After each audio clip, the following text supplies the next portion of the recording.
Hello students, welcome সবাইকে learn easy অ্যাপের YouTube চ্যানেলে। আমি সায়ন্তন স্যার, আমি তোমাদের ইংলিশ ভোক্যাবুলারি সেশন নিচ্ছি। আমরা এই যে সিরিজটার মাধ্যমে স্টাফ সিলেকশন কমিশন এবং পিএসসির পরীক্ষার একদম লেটেস্ট যে কোয়েশ্চেনগুলো বারবার করে রিপিট করছে, সেরকম কিছু কোয়েশ্চেনকে অ্যাকিমুলেট করে আমরা এই ক্লাসটাকে করছি, এই সিরিজটাকে করছি, যেখানে এক একটা সেশনে আমরা ভোক্যাবুলারির এক একটা অংশ বা সেকশন নিয়ে আলোচনা করছি। তো আজকে যে সেকশনটা আমরা আলোচনা করব, আজকে আমাদের সেকেন্ড পার্ট ওয়ান তোমরা দেখে নেবে। পার্ট ওয়ানে আমরা আলোচনা করেছিলাম ওয়ান ওয়ার্ড সাবস্টিটিউশন নিয়ে। তো আজকের পার্ট টু যেটা আছে, এটা আমরা আজকে আলোচনা করছি ইডিয়মস। ঠিক আছে, ইডিয়মস বা প্রবাদ প্রবচন যেটা আছে, সেই পার্টটাকে নিয়ে আজকে আমাদের সেশনটা। তো এই সেশনটার প্রথম কোয়েশ্চেন কি আছে আমরা দেখে নিই।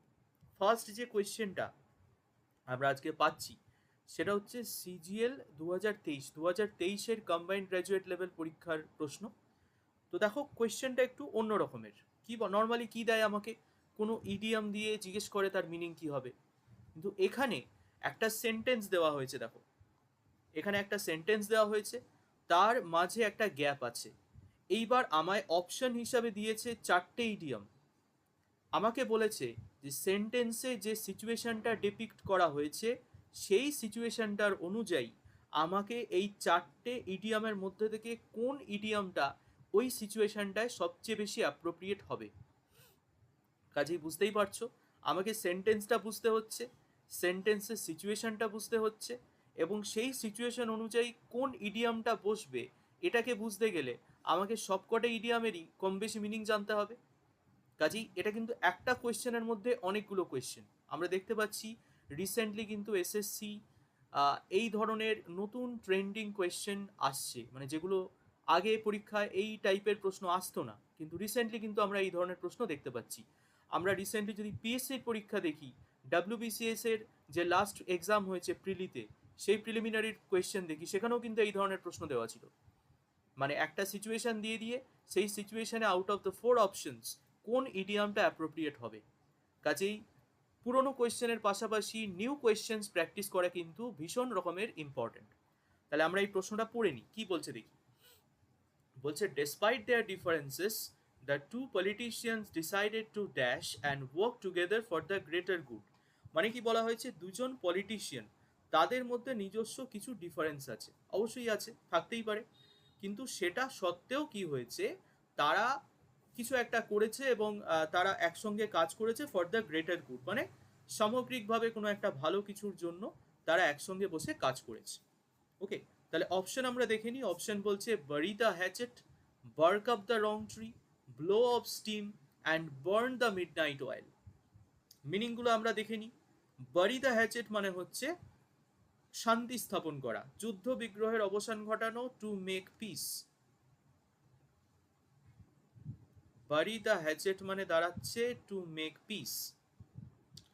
Bark up the wrong tree মানে হচ্ছে ডিপেন্ড অন রং পারসন, ভুল লোকের ওপর ডিপেন্ড করা, মানে এমন কারুর ওপর ডিপেন্ড করছি যে আলটিমেটলি আমার কাজে দেবে না, একে বলা হয় bark up the wrong tree. Blow off steam মানে হচ্ছে ভেতরে কোনো কিছু আছে, আমার কোনো ইমোশন আছে, আমাকে সেটাকে বার করতে হবে। তাহলে আমরা এটাকে বলতে পারি রিলিজ টেনশন অর ইমোশন, কোনো টেনশন বা ইমোশনকে রিলিজ করা, এইটাকে বলা হচ্ছে ব্লো অফ স্টিম। ঠিক আছে। আর burn the midnight oil মানে আমরা বলতে পারি রাত জেগে কাজ করা।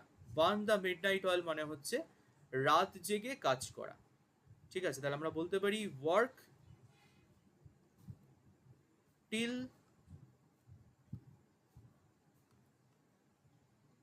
লেট নাইট, একে আমরা বলছি burn the midnight oil. তাহলে অবশ্যই বুঝতে পারছো, এখানে বলছে তাদের ডিফারেন্স সত্ত্বেও, মানে ডিফারেন্স ছিল মানে কি, সাম কাইন্ড অফ হস্টিলিটি ছিল, কিছু একটা শত্রুতা ছিল নিজেদের মধ্যে। তাহলে সেই শত্রুতাটা সত্ত্বেও তারা কি করেছে, তারা শান্তি স্থাপন করেছে। তাহলে সিচুয়েশন অনুযায়ী কোন ইডিয়ামটা কাজ করছে, বারি দ্য হ্যাচেট। ঠিক আছে। হ্যাচেট মানে কি, কুঠার বা কুড়ুল। তাহলে কুঠার বা কুড়ুল দিয়ে আমরা কি করি, আমরা যুদ্ধ করি। তাহলে কুঠার বা কুড়ুলকে কি করছে, বাড়ি করছে। বাড়ি করছে মানে কি, মাটিতে পুঁতে দিচ্ছে। আমরা কোন জিনিসকে মাটিতে বাড়ি করি, যে জিনিসটা লাগছে না। তাহলে কুঠার কাজে লাগছে না মানে কি? যুদ্ধের প্রয়োজন নেই। যুদ্ধের প্রয়োজন নেই মানে কি? শান্তি প্রয়োজন, শান্তি স্থাপন করছি। তো এইরকম ভাবেও তোমরা ইডিয়ামটার মিনিংয়ে পৌঁছতে পারো। ঠিক আছে, অনেক ইডিয়াম আমরা এইভাবে করতে পারবো। ঠিক আছে, বেশ। তাহলে বারি দ্য হ্যাচেট ফার্স্ট কোয়েশ্চেনের আনসার চলে এলো। এটা কিন্তু একদম নিউমেস্ট ফরম্যাটের কোয়েশ্চেন আমরা বলতে পারি। চলে যাব আমরা পরের কোয়েশ্চেনটা। পরের কোয়েশ্চেনটা কি বলছে দেখি, সেকেন্ড কোয়েশ্চেন। সেকেন্ড কোয়েশ্চেন বলছে বাইট দ্য বুলেট। এটাও কিন্তু একদম নিউ ট্রেন্ডিং কোয়েশ্চেন। বলছে select the sentence which gives the most appropriate meaning of the given idiom. অর্থাৎ একটা ইডিয়ম দিয়েছে, এবার তোমাকে যে সেন্টেন্স দিয়েছে চারটে, সেই চারটে সেন্টেন্সে চারটে সিচুয়েশন বলা হয়েছে। তোমাকে সেই সেন্টেন্সটাকে ডেপিক্ট করতে হবে যেখানে ওই ইডিয়ামের মিনিংটা সবচেয়ে ভালোভাবে ডেপিক্টেড হয়েছে। অর্থাৎ যে সেন্টেন্সটা পড়ে আমরা এই ইডিয়ামের সেন্সটা পাই। তাহলে অবশ্যই বাইট দ্য বুলেটের মানে জানতে হবে এবং সেই মিনিংটা কি করে একটা সেন্টেন্সে রিফ্লেক্টেড হয়, কি করে ডেপিক্টেড হয়, সেটাও জানতে হবে। তো বাইট দ্য বুলেট মানে হচ্ছে আমাকে এমন কোনো কাজ করতে হচ্ছে যে কাজটা আমি করতে চাইছি না কিন্তু করতে হচ্ছে। ঠিক আছে, বাইট দ্য বুলেট মানে বোঝানো হয় যে সাফার হিউমিলিয়েশন, অপমান সহ্য করেও কোনো কাজ করা বা কোনো দুঃখ সহ্য করে কোনো কাজ করা করতে হচ্ছে এরকম একটা ব্যাপার, এটাকে বলা হয় বাইট দ্য বুলেট। তাহলে এখানে যদি আমরা বি অপশনটা দেখি, বি অপশনটা কি বলছে দেখো, despite the pain Sara decided to go ahead with the surgery. ঠিক আছে, মানে দুঃখ যন্ত্রণা সত্ত্বেও সারা কি ডিসাইড করেছিল যে আমি সার্জারিটা করব। মানে কি, সার্জারিটাকে করতে হয়েছিল। তার মানেই হচ্ছে she had to byte the bullet, মানে এমন কোনো কাজ করতে হয়েছে যে কাজটা সে করতে চাইছে না, আগেইনস্ট হিজ উইল তাকে কাজটা করতে হচ্ছে। একে আমরা বলছি বাইট দ্য বুলেট। তাহলে আনসার আমরা পাচ্ছি অপশন বি। বি এর যে সেন্টেন্সটা, সেখানে বাইট দ্য বুলেটের মিনিংটা কি হচ্ছে, ডেপিক্টেড হচ্ছে। তাহলে এক আর দুই দুটোই কিন্তু একদম নতুন রকমের কোয়েশ্চেন। শুধুমাত্র মিনিং জানলে হচ্ছে না, অন্যান্য ইডিয়ামের মিনিং জানতে হচ্ছে এবং সেই ইডিয়ামের ব্যবহার কি, সেন্টেন্সে কি করে ইডিয়ামস ইউজ হচ্ছে সেটাও কিন্তু আমাদের জানতে হচ্ছে। রাইট, তাহলে এই গেল সেকেন্ড কোয়েশ্চেন। চলে যাচ্ছি থার্ড কোয়েশ্চেন। কি বলছে, থার্ড বলছে ব্রিং টু বুক। থার্ড বলছে ব্রিং টু বুক। ঠিক আছে, এটা ডাইরেক্টলি কোয়েশ্চেন, ডাইরেক্ট কোয়েশ্চেন দিয়ে বলেছে মিনিং বলো। ব্রিং টু বুক মানে হচ্ছে পানিশ করা। ঠিক আছে, কাউকে শাস্তি দেওয়া।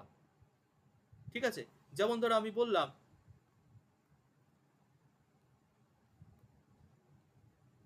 the student was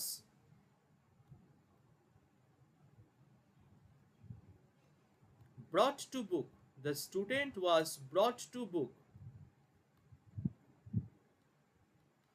for his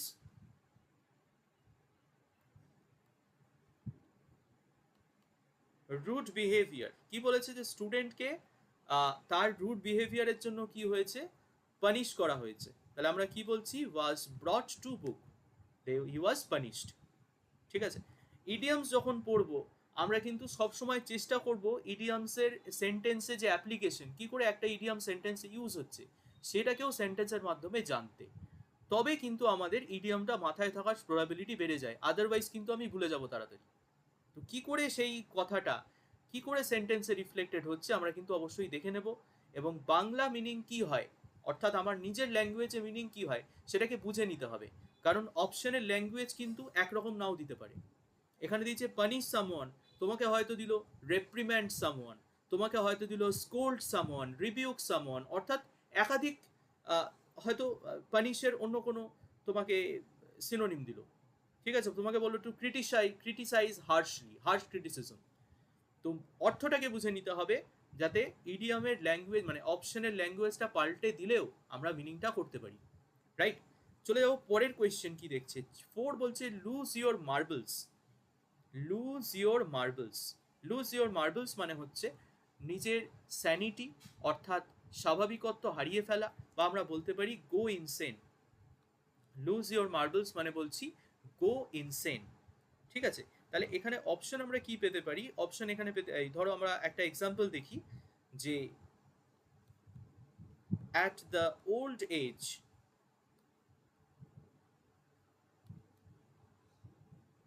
mister Sharma has lost his marbles. কি বলছে, যেহেতু বয়স হয়ে গেছে তিনি তার স্যানিটি হারিয়ে ফেলেছেন বা পাগল হয়ে গেছেন, এই সেন্সে বলা হচ্ছে লুজ ইওর মার্বলস। এই গেল 4 এর আনসার। চলে যাব কোয়েশ্চেন নাম্বার 5, কি বলছে দেখি। বলছে ব্যাড ব্লাড। ঠিক আছে, খুব কমন ইডিয়াম, বহুবার পরীক্ষাতে এসেছে। ব্যাড ব্লাড, ব্যাড ব্লাড মানে কি বোঝানো হয়? ব্যাড ব্লাড মানে হচ্ছে খারাপ সম্পর্ক, হোস্টিলিটি বিটুইন পিপল। ব্যাড ব্লাড মানে হয়ে যাচ্ছে খারাপ সম্পর্ক বা হস্টিলিটি বিটুইন পিপল। তাহলে এখানে এক্সাম্পল আমি কি পেতে পারি? এক্সাম্পল আমি পেতে পারি, ধরো there has been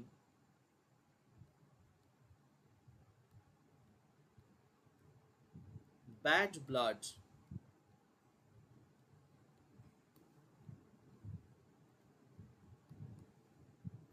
between the two brothers for a long time. Between the two brothers for a long time. একে আমরা বলছি ব্যাড ব্লাড। ঠিক আছে, চলে আসবো পরের কোয়েশ্চেন, কোয়েশ্চেন নাম্বার 6। আবার এটা সিপিওর কোয়েশ্চেন। বলছে মেয়ার্স নেস্ট। ঠিক আছে, আ মেয়ার্স নেস্ট, মেয়ার্স নেস্ট মানে বোঝানো হয় আ কনফিউজড সিচুয়েশন। আ কনফিউজড সিচুয়েশন অর্থাৎ এমন একটা অবস্থা যেটা খুব জটিল অবস্থা, একটা ধাঁধার মতো অবস্থা, কি করব বুঝতে পারছি না, এরকম একটা কন্ডিশনকে বলা হয় মেয়ার্স নেস্ট। ঠিক আছে, ধরো আমি বললাম যে he is feeling nervous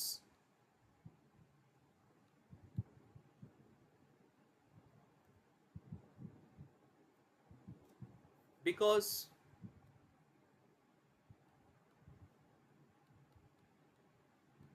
the condition of his office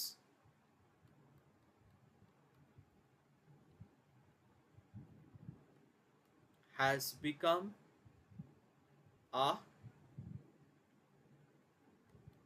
mare's nest। কি বলেছে? যে তার অফিসের কন্ডিশন কি হয়ে গেছে? মেয়ার্স নেস্ট হয়ে গেছে। মানে কি? কনফিউশন, চতুর্দিকে কনফিউশন, কি করবে বুঝতে পারছে না, একে বলছে মেয়ার্স নেস্ট। রাইট, চলে আসবো পরের কোয়েশ্চেন। কি বলছে? নাম্বার 7। নাম্বার 7 এর ইডিয়মটা বলছে cut from the same cloth. Number 7 বলছে cut from the same cloth. এটার মানে কি বোঝানো হয়? মানে বোঝানো হয় যে দুজন মানুষ, তারা তাদের প্রকৃতিগত দিক থেকে তারা একদম এক, প্রকৃতিগত দিক থেকে তাদের কোনো তফাৎ নেই। একে বলা হচ্ছে cut from the same cloth, মানে to be of a similar nature, একই রকমের লোক। যেমন আমি বললাম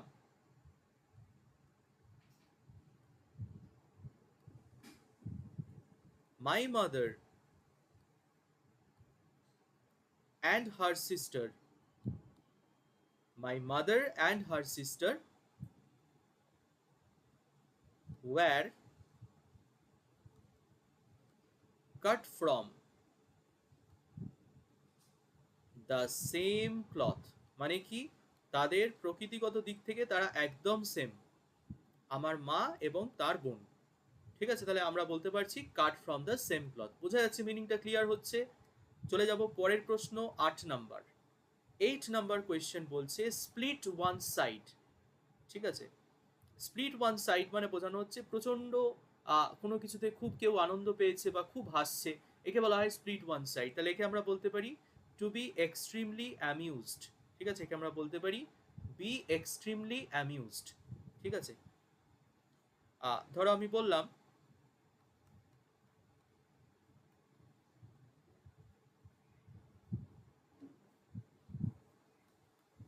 after hearing the joke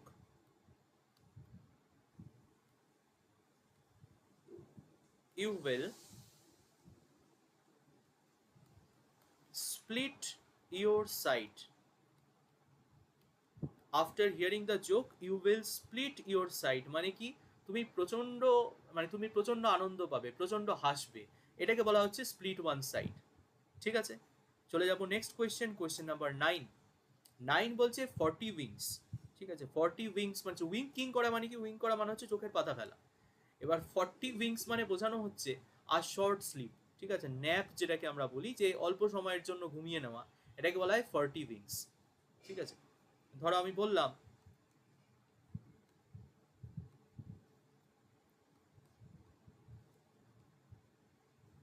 between the sessions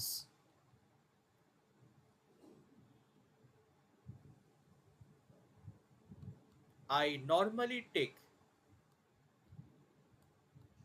40 wings. ঠিক আছে, মানে সেশনগুলোর মধ্যিখানে আমি কি করি, আমি নর্মালি একটু ঘুমিয়ে নিই, মানে শর্ট ন্যাপ নিয়ে নিই, একে বলছে 40 উইংস। ওকে। আর কোয়েশ্চেন নাম্বার 10 ইডিয়ামটা বলছে have your heart in your mouth. এটা যদি লিটারালি তুমি ভাবো যে বলে না যে ভয়ে হৃৎপিণ্ডটা গলার কাছে চলে এসছে, মানে মনে হচ্ছে হৃৎপিণ্ড মুখ দিয়ে বেরিয়ে যাবে, একে বলা হয় have your heart in your mouth. একে বলতে বোঝানো হয় টু বি এক্সট্রিমলি ফ্রাইটেন্ড। ঠিক আছে, কোনো কারণে প্রচুর ভয় পেয়ে যাওয়া, একে বলা হয় have your heart in your mouth. ঠিক আছে, ধরো বললাম যে সিইং দ্য টাইগার